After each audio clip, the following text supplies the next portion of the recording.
안녕하세요, 여러분. 오늘 밤 들려드릴 이야기는 정말 특별한 이야기입니다.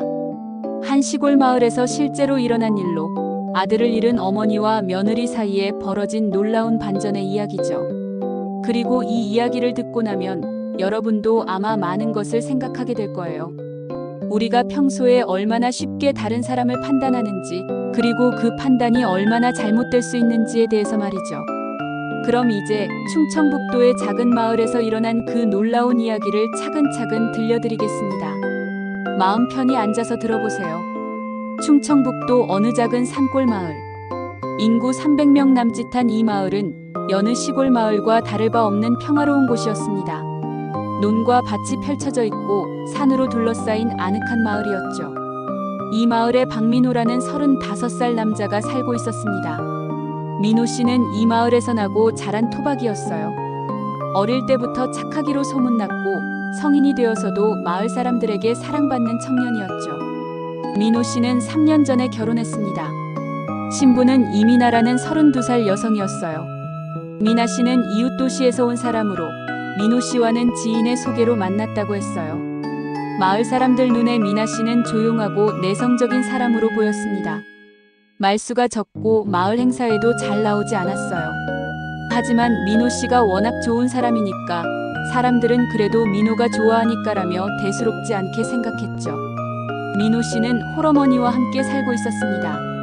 어머니 정숙 씨는 55살로 남편을 일찍 여의고 혼자 아들을 키워온 분이었어요. 민호 씨가 결혼한 후에는 며느리와 시어머니, 그리고 민호 씨 이렇게 세 가족이 함께 살았습니다. 그런데 마을 사람들은 이상한 점을 느꼈어요. 부부 사이가 그리 화목해 보이지 않는다는 거였죠. 마을 이발소 사장이 말했어요.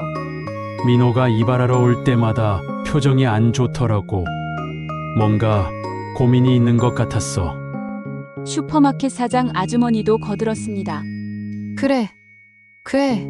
그리고 며느리가 장을 보러 오는데 항상 혼자 와. 신혼부부가 그럴까? 하지만 이런 건 그냥 추측일 뿐이었어요. 민호 씨는 여전히 성실하게 농사일을 했고 어머니를 극진히 모셨거든요. 그래서 사람들도 모 부부마다 다르겠지라며 넘어갔죠. 그런데 운명의 그날이 찾아왔습니다.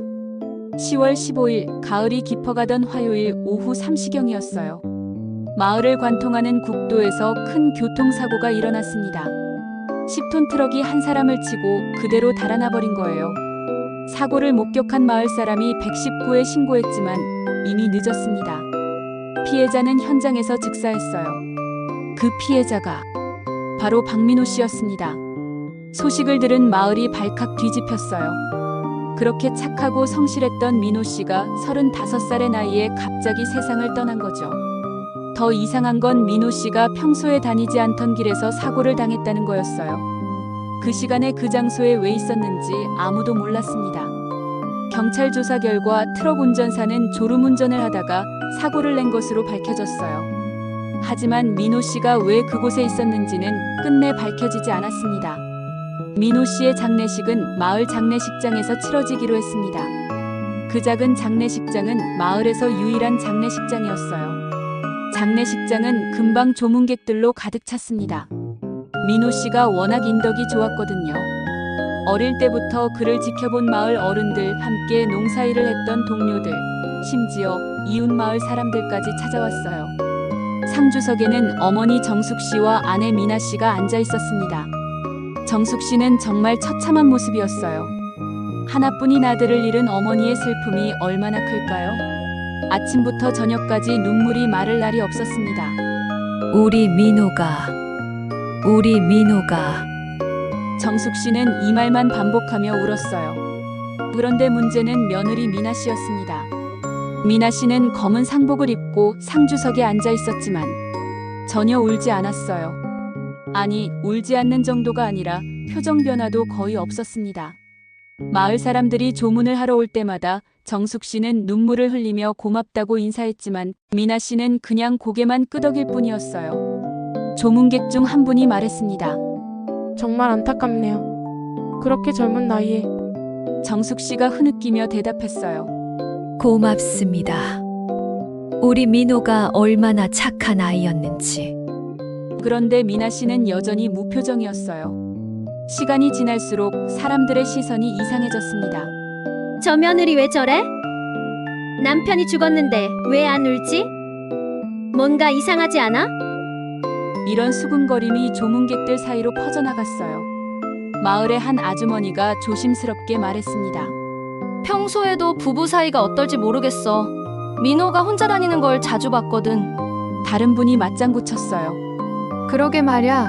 신혼부부 치고는 너무 따로따로 지내는 것 같았어. 그리고 며느리가 워낙 말이 없잖아. 마을 행사 때도 거의 안 나오고. 민호는 그렇게 활발하고 사교적인 아이였는데. 이런 이야기들이 계속되었습니다. 그리고 그 시선들은 점점 더 차가워졌어요. 어떤 분은 이렇게까지 말했어요. 혹시 부부 사이에 문제가 있었던 거 아닐까? 정숙 씨도 이런 분위기를 느꼈습니다. 처음에는 미나가 원래 내성적인 아이니까라고 생각했어요. 하지만 시간이 갈수록 정숙 씨도 이상함을 느끼기 시작했습니다. 정말 우리 민호를 사랑했다면 저렇게 아무렇지 않을 수가 있을까? 점심시간이 되어서 사람들이 식사를 하러 잠깐 자리를 비웠을 때였어요. 정숙 씨가 미나 씨에게 조심스럽게 말을 걸었습니다. 미나야, 밥이라도 조금 먹어. 미나 씨가 고개를 저었어요. 괜찮아요. 그래도 기운을 내야지. 민호가 걱정할 거야. 이 말에 미나 씨가 잠깐 정숙 씨를 봤어요. 하지만 곧 다시 고개를 숙였습니다. 정숙 씨는 뭔가 답답함을 느꼈어요. 며느리의 이런 반응이 이해되지 않았거든요. 오후가 되면서 더 많은 조문객들이 찾아왔습니다. 민호 씨의 초등학교 동창들, 중학교 선생님, 군대 전우들까지. 그들 모두가 한결같이 말했어요. 민호는 정말 좋은 사람이었다. 그렇게 착하고 성실한 친구가 없었다. 우리 중에서 제일 효자였다. 이런 이야기를 들을 때마다 정숙 씨는 더욱 슬펐지만 동시에 자랑스럽기도 했어요. 자신이 그렇게 훌륭한 아들을 키웠다는 것이 말이죠. 그런데 문제는 역시 미나 씨였습니다. 민호 씨의 군대 전우 하나가 미나 씨에게 인사를 했어요. 형수님, 정말 많이 슬프시겠어요. 민호 형이 형수님 이야기를 정말 많이 했거든요. 미나 씨는 고개만 끄덕였어요. 전우가 계속 말했습니다. 군대에서 편지 쓸 때마다 형수님 걱정을 했어요. 내가 없을 때 미나가 걱정되라고. 이 말에 미나 씨의 어깨가 살짝 떨렸어요. 하지만 여전히 아무 말하지 않았습니다. 전우는 좀 어색해하며 자리를 떠났고 그 모습을 지켜본 다른 조문객들은 또다시 수군거렸어요. 저렇게 좋은 말을 해주는데도 반응이 없네.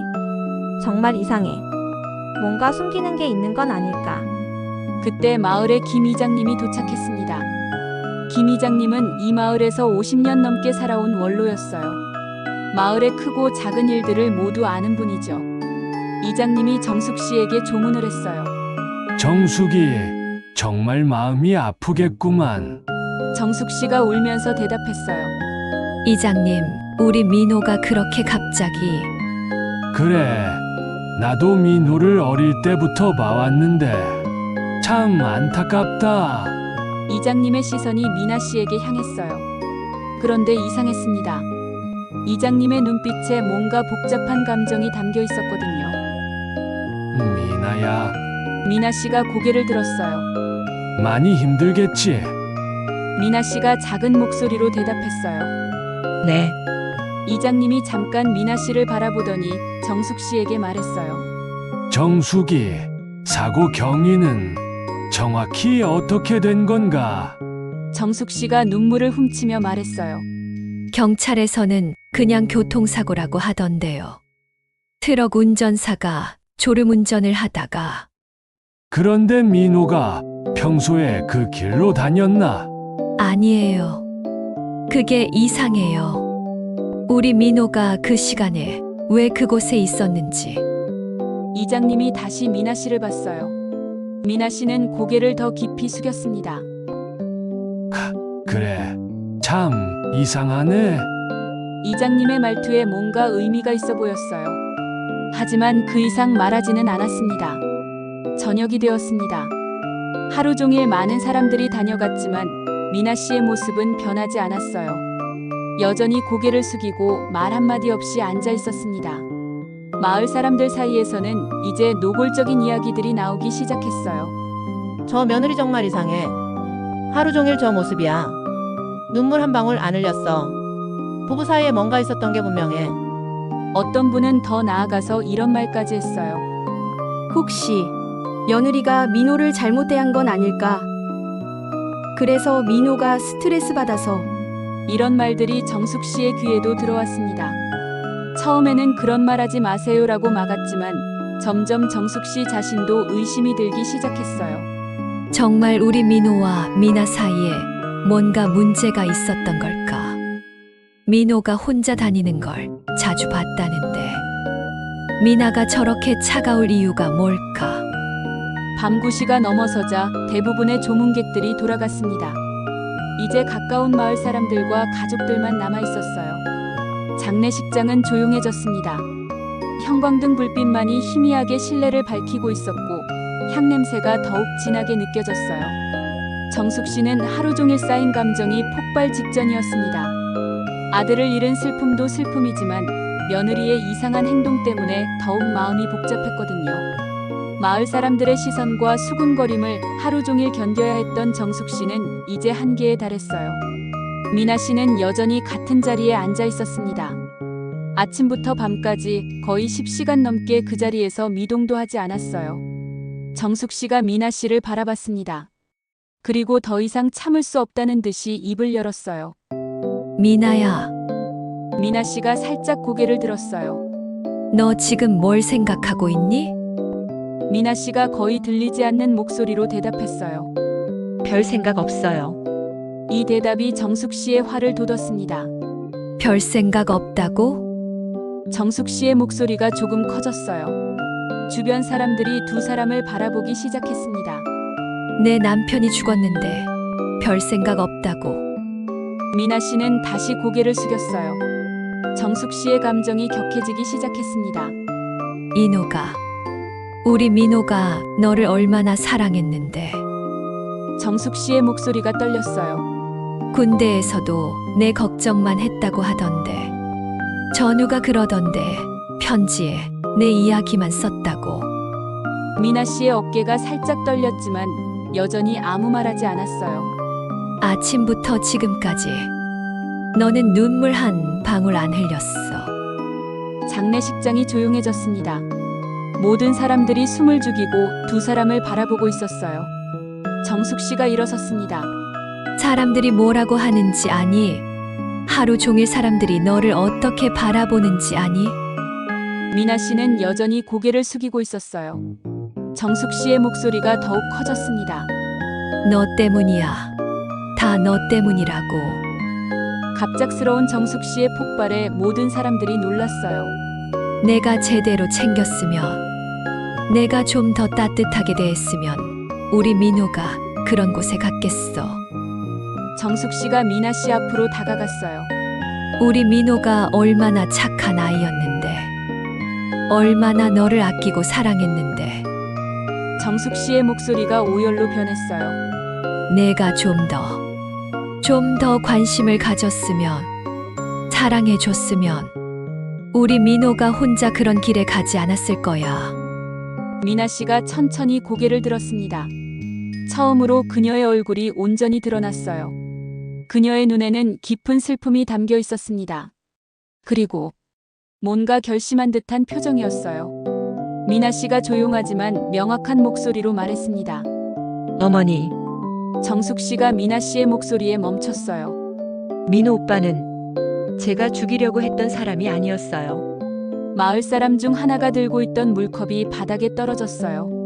물이 사방으로 튀고 컵이 깨지는 소리가 정적을 깼습니다.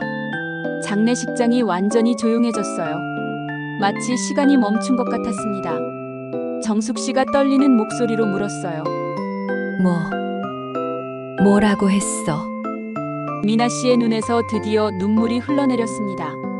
하루 종일 흘리지 않았던 그 눈물이 말이에요. 저는 저를 괴롭힌 그 사람을 죽이려고 했어요. 마을 사람들이 웅성거리기 시작했어요. 이게 무슨 소리야? 뭔 소리인지 모르겠네. 미나 씨가 더욱 분명하게 말했어요. 하지만 민호 오빠가 그 사람을 막아서다가 미나 씨의 목소리가 흔들렸어요. 정숙 씨가 의자에 주저앉았습니다. 아니야. 그럴 리가. 무슨 소리야 그게? 그때 김 이장님이 무거운 목소리로 말했습니다. 미나야, 이제 다 말해도 되겠나? 모든 사람들이 김 이장님을 바라봤어요. 그의 말투에서 뭔가 알고 있다는 것이 느껴졌거든요. 정숙이, 너도 이제 알아야 할 때가 온 것 같다. 정숙 씨가 불안하게 물었어요. 뭘 알아야 한다는 거예요? 김 이장님이 한숨을 깊게 쉬었어요. 미나가 왜 그런 생각을 했는지 말이다. 미나 씨가 힘겹게 입을 열었습니다. 저는 미나 씨가 잠시 말을 멈췄어요. 그녀의 손이 떨리고 있었습니다. 아버님이, 민호 오빠 아버님이 또다시 정적이 흘렀어요. 모든 사람들이 숨을 죽이고 미나 씨의 다음 말을 기다렸습니다. 저에게 그런 짓을 했어요. 장례식장이 완전한 정적에 휩싸였어요. 마치 핀 하나 떨어지는 소리도 들릴 것 같았습니다. 미나 씨가 눈물을 흘리며 계속 말했어요. 몇 년 동안 민호 오빠가 집에 없을 때마다 마을 사람 하나가 이해하지 못하겠다는 표정으로 말했어요. 그런 짓이 뭔? 미나 씨가 더 큰 목소리로 울면서 말했어요. 성추행이요. 몇 년 동안 저를 괴롭혔어요. 정숙 씨가 완전히 충격에 휩싸였어요. 그게 무슨 말도 안 되는. 김 이장님이 무겁게 말했어요. 정숙이, 나도 알고 있었다. 모든 사람들이 김 이장님을 바라봤어요. 하지만 말할 수 없었어. 너무 충격적인 일이라. 정숙 씨가 김 이장님에게 절규하듯 물었어요. 이장님, 설마 정말 우리 민호 아버지가 정말 미나 씨가 정숙 씨를 바라보며 말했어요. 민호 오빠도 알고 계셨어요. 이 말에 정숙 씨가 완전히 무너져 내렸습니다. 아니야, 안 돼 그런 일이. 미나 씨가 떨리는 목소리로 그동안 숨겨왔던 이야기를 털어놓기 시작했습니다. 저희가 결혼한 지 얼마 안 됐을 때부터 아버님이 저에게 이상한 행동을 하셨어요. 정숙 씨는 믿을 수 없다는 표정으로 듣고 있었어요. 처음에는 그냥 친근하게 대해주시는 줄 알았어요. 어깨에 손을 올린다든지 안아주신다든지. 미나 씨의 목소리가 점점 작아졌어요. 하지만 점점 심해졌어요. 민호 오빠가 농사일 하러 나간 사이 혼자 있을 때마다 정숙 씨가 고개를 저었어요. 아니야. 우리 그이가 그럴 리 없어. 그 사람은 그런 사람이 아니야. 김 이장님이 무겁게 말했어요. 정숙이, 나도 몇 번 목격했어. 하지만 차마 말을 할 수가 없었다. 정말이에요? 미안하다. 내가 용기가 없었어. 미나 씨가 계속 말했어요. 저는 말할 수가 없었어요. 민호 오빠한테도 어머니한테도. 왜 말하지 않았어? 어떻게 말해요? 시아버님이 저를 성추행해요라고? 누가 믿겠어요? 그리고 미나 씨가 잠시 말을 멈췄다가 계속했어요. 아버님이 계속 협박하셨어요. 이 일을 말하면 민호와 이혼시키겠다고, 집에서 쫓아내겠다고. 정숙 씨가 바닥에 주저앉았어요. 어떻게 그런 일이. 그래서 저는 계속 참았어요. 민호 오빠를 사랑했으니까요. 이 가족을 지키고 싶었으니까요. 마을 사람들이 모두 충격에 휩싸여 있었어요. 이런 끔찍한 일이 그들이 아는 평범한 가정에서 일어났다는 게 믿어지지 않았거든요. 그런데 6개월 전에 민호 오빠가 알게 되셨어요. 미나 씨가 6개월 전의 일을 회상하며 말했어요. 그날은 민호 오빠가 농기계 수리하러 읍내에 가신다고 하셨어요. 저녁 늦게 들어올 거라고. 미나 씨의 목소리가 떨렸어요. 그런데 갑자기 일찍 돌아오셨어요. 농기계 부품이 없어서 다음날 수리하기로 했다면서. 정숙 씨가 무서운 예감에 떨리는 목소리로 물었어요. 그때 뭘 봤어? 민호 오빠가 집에 들어왔는데 아버님이 저를 미나 씨가 말을 잇지 못했어요. 김 이장님이 대신 말했어요. 민호가 그날 밤 우리 집으로 찾아왔었어. 완전히 미쳐서 말이야. 그랬어요? 아, 응. 눈이 빨갛게 충혈돼서는 이장님, 저 어떻게 해야 하죠? 라고 물어보더라고. 김 이장님이 한숨을 쉬었어요. 그때 민호가 한 말이 제가 아버지를 죽일 것 같아요 라고 했어. 정숙 씨가 경악했어요. 우리 민호가 그런 말을? 그래, 나는 민호를 달랬지. 진정해라. 법적으로 해결하자고 했어. 하지만 민호는 법으로는 한계가 있어요. 그리고 미나가 더 상처받을 거예요 라고 하더라. 미나 씨가 눈물을 흘리며 말했어요. 그날 이후로 민호 오빠가 완전히 달라지셨어요. 어떻게? 아버님과 매일 싸우셨어요. 미나에게 사과하라고, 당장 집에서 나가라고. 정숙 씨가 충격받은 표정으로 물었어요. 그래서 민호가 요즘 표정이 안 좋았던 거야? 네. 오빠는 저를 보호하려고 하셨어요. 제가 혼자 있지 않도록 항상 신경 쓰셨고. 미나 씨가 흐느끼며 계속했어요. 하지만 저는 더 이상 참을 수가 없었어요. 민고 오빠가 아버님과 싸우는 걸 보는 것도 괴로웠고, 이 집이 점점 엉망이 되어가는 것도. 그래서 저는 결심했어요.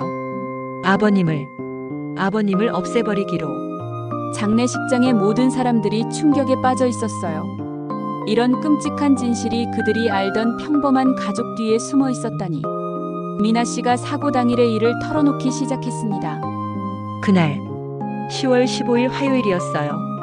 민호 오빠는 읍내에 농산물 납품하러 가셨고, 어머님은 친구분 댁에 가셨죠. 정숙 씨가 고개를 끄덕였어요. 그날 자신이 정말 친구 집에 갔었거든요. 아버님은 집에 혼자 계셨어요. 그리고 미나 씨의 목소리가 떨렸어요. 또 저에게 또 그런 짓을 하려고 하셨어요. 정숙 씨가 얼굴을 감쌌어요. 어떻게? 그때 저는 정말 미칠 것 같았어요.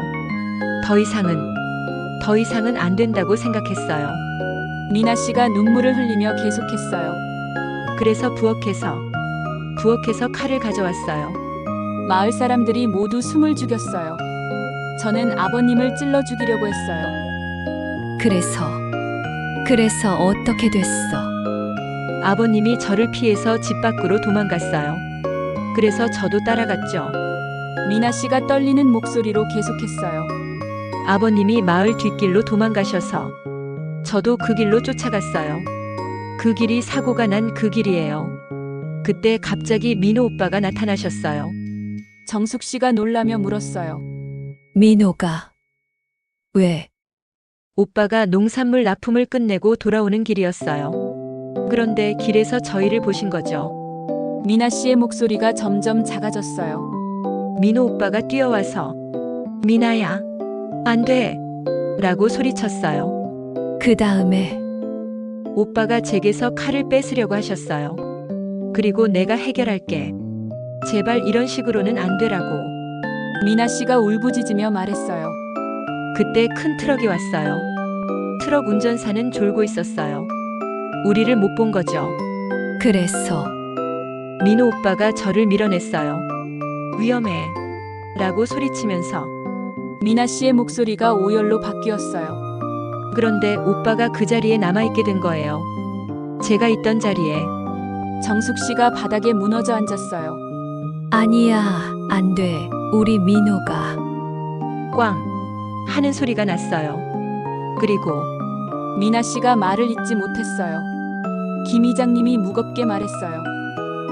민호는 마지막까지 미나를 지키려고 했구만. 미나 씨가 마지막 순간의 일을 들려주었습니다. 저는 미친 사람처럼 민호 오빠에게 달려갔어요. 미나 씨의 목소리가 떨렸어요. 오빠는 피를 많이 흘리고 계셨어요. 하지만 아직 의식이 있으셨어요. 정숙 씨가 울면서 물었어요. 그때 민호가 뭐라고 했어? 오빠가 저를 보시더니 아주 작은 목소리로 미나 씨가 잠시 말을 멈췄다가 계속했어요. 미나야, 괜찮니? 라고 하셨어요. 정숙 씨가 더욱 세게 울었어요. 저는 오빠 안 돼요, 일어나요 라고 했어요. 그런데 오빠가 뭐라고 했어? 미나야, 이제 자유롭게 살아라고 하셨어요. 그리고 엄마한테 말하지 마. 엄마가 너무 충격받을까봐라고. 정숙 씨가 오열했어요. 우리 민호 마지막까지. 오빠가 마지막에, 정말 마지막에 하신 말씀이 미나 씨가 흐느끼며 말했어요. 미나야 사랑해. 그리고 미안해였어요. 장례식장에 있던 모든 사람들이 울기 시작했어요. 그 순간까지도 미나를 걱정했던 민호의 마음이 너무나 애처로웠거든요. 그 후에 구급차가 왔지만 이미 늦었어요. 미나 씨가 마지막으로 말했어요. 그래서 저는 울 수가 없었어요. 제 잘못 때문에 민호 오빠가 죽었는데 어떻게 울어요? 정숙 씨가 미나에게 기어갔어요. 미나야, 미안해. 제가 미안해요, 어머니. 제가 다른 방법을 생각했으면. 아니야. 내 잘못이 아니야. 정숙 씨가 미나를 끌어안았어요. 미나야, 정말 미안해. 내가 몰랐어. 정숙 씨가 미나 씨를 안으며 울부짖었습니다. 내가 너를 얼마나 잘못 생각했나. 어머니, 우리 민호가 마지막까지 너를 지키려고 했는데 나는. 정숙 씨가 자신을 자책하며 울었어요. 어머니 잘못 아니에요. 저희가 말하지 않았으니까요. 아니야. 나는 엄마가 되어서도 내 며느리를 지켜주지 못했어. 마을 사람들도 모두 고개를 숙였습니다. 자신들이 얼마나 미나 씨를 잘못 판단했는지 뼈저리게 느꼈거든요.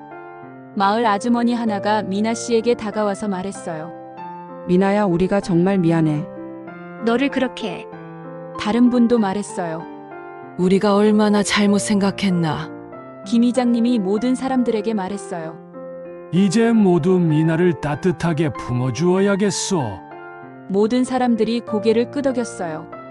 정숙 씨가 미나의 손을 꽉 잡으며 말했어요. 미나야, 우리 진짜 가족이 되자. 어머니, 우리 민호가 목숨 걸고 지키려고 했던 사람을 이제 내가 지켜줄게. 미나 씨가 처음으로 정숙 씨를 똑바로 바라보며 말했어요.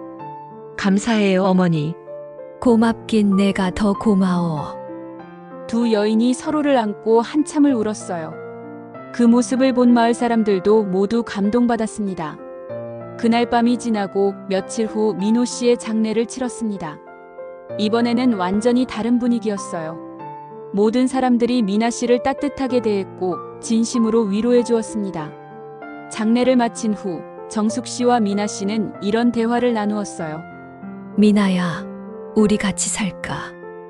정말 괜찮으세요? 괜찮다니. 우리는 이제 진짜 가족이야. 감사해요, 어머니. 두 사람은 함께 살기로 했습니다. 그리고 민호 씨의 아버지에 대해서는 더 이상 언급하지 않기로 했어요. 이미 세상을 떠난 사람에 대한 일이고 더 중요한 것은 앞으로의 삶이었거든요. 한 달이 지났습니다. 정숙 씨와 미나 씨는 정말 어머니와 딸처럼 지내고 있었어요. 함께 요리하고 함께 농사일도 도우고 함께 민호 씨 묘에 가서 안부를 전하기도 했습니다. 마을 사람들의 시선도 완전히 바뀌었어요. 이제는 미나 씨를 보면 안녕하세요라고 따뜻하게 인사하고 뭐 도움 필요한 거 없어요? 라고 물어보기도 했습니다. 어느 날 정숙 씨와 미나 씨가 민호 씨의 묘를 찾았을 때의 일입니다. 민호야, 엄마가 왔어. 오빠 미나도 왔어요. 두 사람이 나란히 무릎을 꿇고 앉았어요. 민호야, 너 걱정 말아라. 엄마가 미나 잘 지켜주고 있어. 오빠, 저희 정말 잘 지내고 있어요. 어머니가 저를 정말 따뜻하게 대해주세요. 바람이 살살 불어와서 두 사람의 머리카락을 흔들었어요. 마치 민호 씨가 대답하는 것 같았습니다. 6개월이 지난 봄날이었습니다. 정숙 씨와 미나 씨는 집 앞 작은 텃밭에 꽃을 심고 있었어요. 미나야, 이 꽃이 뭐야? 코스모스예요. 민호 오빠가 좋아하셨던. 그래, 우리 민호가 꽃을 좋아했구나. 나는 몰랐네. 오빠가 저한테만 말씀하셨어요. 미나야, 꽃이 피면 마음이 평화로워진다고. 정숙 씨가 미소 지으며 말했어요. 그럼 많이 심자. 우리 민호 생각하면서도. 두 사람이 함께 꽃을 심고 있는데 마을 아주머니 하나가 지나가다가 인사했어요. 어머님 미나야, 뭐 하고 있어? 꽃 심고 있어요. 어머 예쁘겠다. 꽃 피면 우리도 구경하러 올게. 네, 언제든지 오세요. 아주머니가 가고 나서 정숙 씨가 미나에게 말했어요. 미나야 고마워. 뭘요? 너 덕분에 나도 새로 살게 됐어. 저야말로 감사해요, 어머니. 어머니가 아니었으면. 우리 서로에게 고마워하자. 두 사람이 웃으며 다시 꽃을 심기 시작했어요. 그때 바람이 불어와서 멀리서 향긋한 꽃냄새를 가져왔어요. 봄이 왔다는 신호였죠. 어머니, 저 하나 말씀드려도 될까요? 그래, 뭐든지. 민호 오빠가 마지막에 저한테 한 말이 하나 더 있어요. 뭐라고 했어? 엄마 잘 부탁해라고 하셨어요. 정숙 씨의 눈에 눈물이 글썽했어요. 우리 민호 마지막까지. 오빠의 마지막 부탁 제가 잘 지킬게요. 나도 민호의 마지막 부탁 잘 지킬게. 너를 내 딸처럼 사랑하겠어. 두 사람이 서로를 바라보며 미소 지었어요. 그 미소에는 슬픔도 있었지만 희망도 있었습니다. 시청자 여러분, 이 이야기가 끝났습니다. 어떤 생각이 드시나요? 우리는 때로 겉으로 보이는 모습만으로 사람을 판단합니다. 미나 씨가 장례식장에서 울지 않았다고 해서 남편을 사랑하지 않았다고 생각했던 것처럼 말이에요. 하지만 그 뒤에는 말할 수 없는 깊은 아픔이 있었습니다. 그리고 그 아픔을 혼자 감당하고 있던 한 여인이 있었죠. 민호 씨는 마지막 순간까지 사랑하는 사람을 지키려 했습니다. 그리고 그의 어머니 정숙 씨는 진실을 알고 나서 며느리를 진정한 딸로 받아들였어요. 이것이 바로 진정한 사랑이 아닐까요? 오해와 편견을 넘어서는 사랑. 상처받은 사람을 끌어안아주는 사랑. 그리고 새로운 희망을 만들어가는 사랑 말이에요. 지금 이 순간에도 여러분 주변에는 말하지 못하는 아픔을 가진 사람들이 있을지도 모릅니다. 그들을 따뜻한 시선으로 바라봐 주세요. 성급한 판단보다는 이해하려는 마음을 가져보세요. 그리고 진실을 알게 되었을 때 정숙 씨처럼 용기 있게 받아들일 수 있는 마음을 가져보세요. 그것이 바로 민호 씨가 우리에게 남겨준 마지막 메시지가 아닐까 합니다. 이제 자유롭게 살아. 그리고 서로를 사랑하며 살아. 현재 정숙 씨와 미나 씨는 여전히 그 작은 마을에서 함께 살고 있습니다. 두 사람은 정말 어머니와 딸처럼 서로를 아끼며 지내고 있어요. 그리고 민호 씨가 심어준 사랑의 씨앗은 그들의 마음속에서 아름다운 꽃으로 피어나고 있습니다. 마을 사람들도 이제는 그들을 따뜻하게 바라봐줍니다. 그리고 이 이야기는 마을을 넘어 많은 사람들에게 전해져서 우리가 서로를 어떻게 바라봐야 하는지에 대한 소중한 교훈을 주고 있어요. 때로는 가장 큰 사랑이 가장 조용한 모습으로 나타날 수도 있습니다. 그리고 때로는 가장 깊은 아픔이 가장 차분한 얼굴 뒤에 숨어 있을 수도 있어요. 우리 모두 조금 더 따뜻한 마음으로 서로를 바라보는 세상이 되었으면 좋겠습니다. 그것이 바로 민호 씨와 미나 씨, 그리고 정숙 씨가 우리에게 주는 가장 큰 선물이 아닐까요? 오늘의 이야기는 여기서 마치겠습니다. 긴 시간 들어주셔서 감사합니다. 여러분 모두 따뜻하고 행복한 하루 되세요.